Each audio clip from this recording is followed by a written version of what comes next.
I've been on to the department about your half-day off. I'm having trouble getting a decision. Trouble? Well, we're short-staffed, Lizzie, and they're worried about security after the Judy Bryant affair. Oh, I don't need an officer, Mrs. Davidson. You had trouble keeping me out of this place, remember? Yes, but unfortunately, the department doesn't know you as well as I do. Well, if the department won't let an old lady out to visit a family on her birthday, they're not worth spitting on. Lizzie, they are not actually your family. Well, they're the nearest thing to a family I got. Yes, well, as I was going to say, I think we can manage it another way. We'll have a birthday party for you in here. I've spoken to Marcia, and she'd be happy to come. Oh, don't worry, Mrs. Davidson. If that's how the department feels, you can forget about the birthday.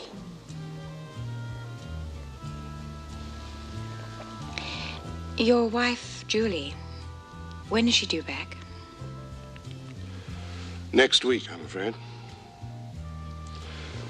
But I promise you, it's nothing like this. And what is this like?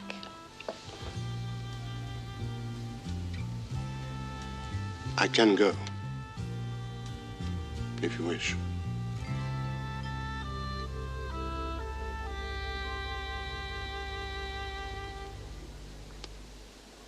I came up earlier. Yes, Vera, I am a little late. I take it this is the matter you were referring to last night. Yes, I thought a bit more about it. This is my report. It's to you, not the department. I wouldn't want to jeopardize this factory project. But you've been against it all along. Of course, I still am. But you're the governor and you've put time and effort into it. If you choose to do nothing, I'll understand. Would you mind telling me what this is all about? It's all in my report. I suppose what it boils down to is this. Andrew Reynolds has been exploiting our women for his own financial purposes. I'm afraid the man's a crook.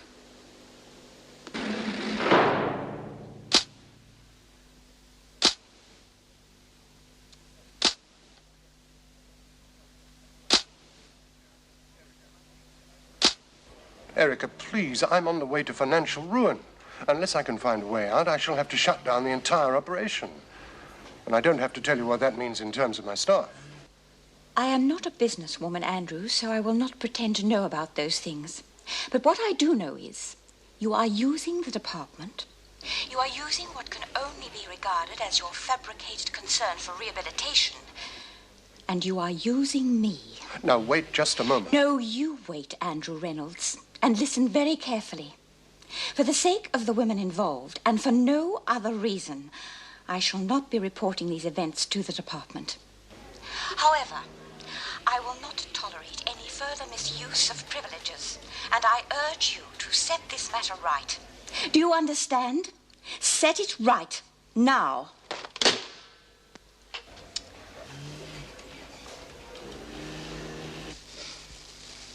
Thank you. I'll have 3 packets of bags. Just wait a minute, will you, Smith? Let me finish off Doreen's paperwork first, will you? Hey, Sticky Beak, what's all this? Mind your own business. No fags, eh? Oh, there should be some in here somewhere, otherwise I'll have a bit of gym... Here they are. One packet's not going to last you too long. It'll do. So you've decided to give your lungs a rest and rot your teeth instead, have you? You can't rot plastic. Come on, Lizzie, why all the sweets and stuff? Mind your own business. What you got? Mind your own business. Oh, come on, love. Did you get your full quota? No, why? Can you get me some? Like what? Oh, some chocolate biscuits and some of these mints. Oh, go on. I'll pay you for them. She's going round the bend. Excuse me, Mr. Fletcher, I didn't get my full quota and I thought I might pick up a few other things, Well, you know? go back to the end of the queue. There are others waiting, you know. Go on. That'll do me, I think. All right, sign there. Captain Barton wants to see you. Oh, OK, Mr. Jackson. Keep an eye on that, will you? We're back in a minute.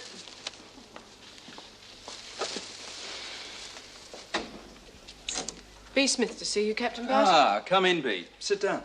Would you like me No, to... stay by all means. Oh, I see. He wants a witness. What am I supposed to have done now? Nothing, B. Nothing at all. Well, what's on then?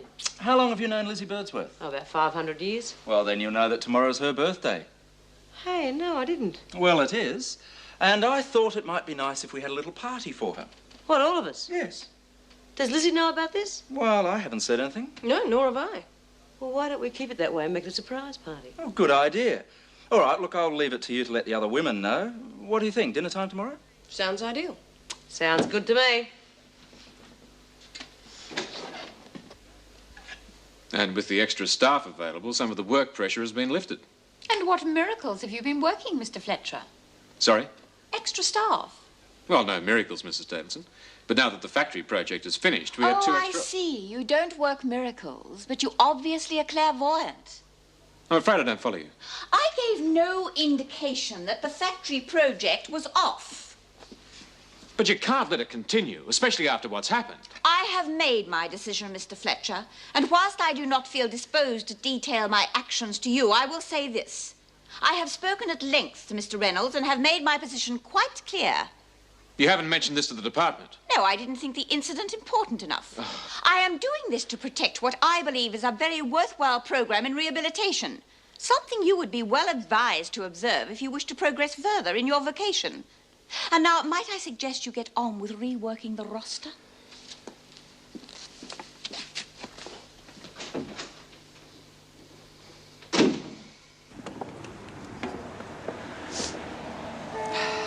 Mr. Reynolds, the girls are worried about what's going on, and as shop steward, it's up to me to find out. It's got nothing to do with union elections. But a victory over management would ensure your re-election, wouldn't it, Hazel? Let's not get sidetracked, Mr. Reynolds. I'm here to get answers for my members. Well, why discuss it out here? Why not go into the office? Neutral ground. I see. Well, frankly, we need this government contract, and we need the prison labor. It's the only thing keeping us solvent at the moment. All I can do is give you my assurance that there will be no layoffs, providing you and your members cooperate and leave the prison staff alone. I want just a little bit more than your assurance, Mr. Reynolds. I want a written guarantee that there'll be no layoffs, that all work other than the government job is done by my members, even if it does mean going into overtime. And I want a regular staff member to police the prison labor to make sure that these conditions are met. That's a very costly settlement you're proposing. But even more costly if you reject it. So far, your record in industrial relations is very good. Never had a strike, have you? Well, that could change. You knock me back on this, and I'll have everyone here out on strike in no time flat. And how long do you reckon you could last before you went to the wall? A month, a week, a couple of days, maybe? Are you prepared to sacrifice all your jobs over this? Question is, Mr. Reynolds, are you prepared to sacrifice your entire operation over this?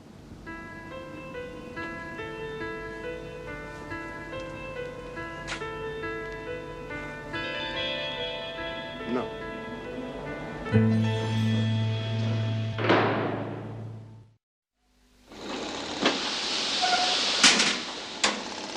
Oh, go easy, Lizzie. They're heavy duty, aren't they? Yes, but not that heavy. What's wrong with you? You've been banging and slamming around all morning. Can't you get her out of here, Mrs. Jackson? Dirty? Why She should blows I a be gasket. dirty? You're going to ruin everything. She'll probably demolish the laundry, too. Lizzie, I think you ought to go back to your cell and lie down. Why? There's nothing wrong with me. Well, I just don't think you look too well. Now, come on, back to your cell. OK, everyone, over here. Just in case you haven't noticed, Lizzie's not her usual cheerful self today. Well, you can say that again. What's wrong with her? Has somebody upset her? We forgot her birthday. Oh, jeez, when was it? Hasn't happened yet. Oh, well, we'll get it back and all. Hang on. I don't want anyone to mention it right now. What for? She's going to think nobody cares or anything. That's just exactly what I wanted to think. Now, listen. I hope you're feeling better soon. There's nothing wrong with me. Lizzie, if you're worried about Josie having the operation... Oh, she'll be getting the best treatment there is, Mrs. Jackson. She'll be all right. And at least I can forgive her and her mum for forgetting after all these years. Forgetting? Oh, never mind, Mrs. Jackson. I'm just a silly old coot who thought she had one or two friends left in the world. I should be locked up in me cell and left to fade away. Oh, Lizzie,